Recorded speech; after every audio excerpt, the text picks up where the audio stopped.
The main challenges and that are driving our priorities for action at the moment are the following. First of all, to do what we can to stop the human-to-human transmission in those affected countries. So that means that we need to coordinate our support and effort to those countries so that they have the tools that they need to be able to stop transmission.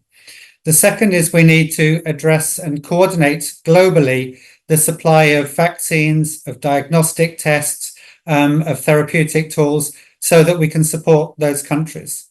Third challenge, and this is important as well, is that other countries need to be prepared for the potential of imported cases. And then finally, of course, a challenge for a new clade like this clade 1b is learning from the epidemiology, learning as much as we can, as quickly as we can, so that we can adapt our response based on the epidemiology. Well, we know that the vaccines against the disease are available right now. Should the public try to get a shot right now?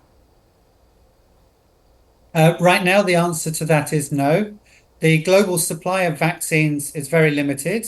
There are not many manufacturers, and with a limited supply, it's really important that we concentrate those vaccines in the most affected countries, and in those affected countries with the people at the highest risk. So that's, for example, healthcare workers who are caring for people who are coming up in close contact and very close proximity with people who have mpox or suspected of having mpox. So we need to channel our vaccines to those most affected countries.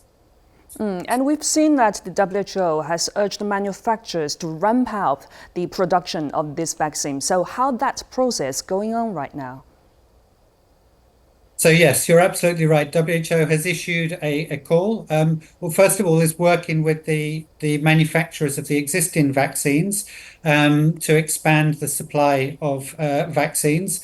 But also WHO has issued a global call to manufacturers and suppliers around the world for vaccines, for diagnostic kits, for therapeutics, to encourage new manufacturers to come forward, notify WHO if they have potential vaccines or therapeutics that we can go forward for pre-qualification.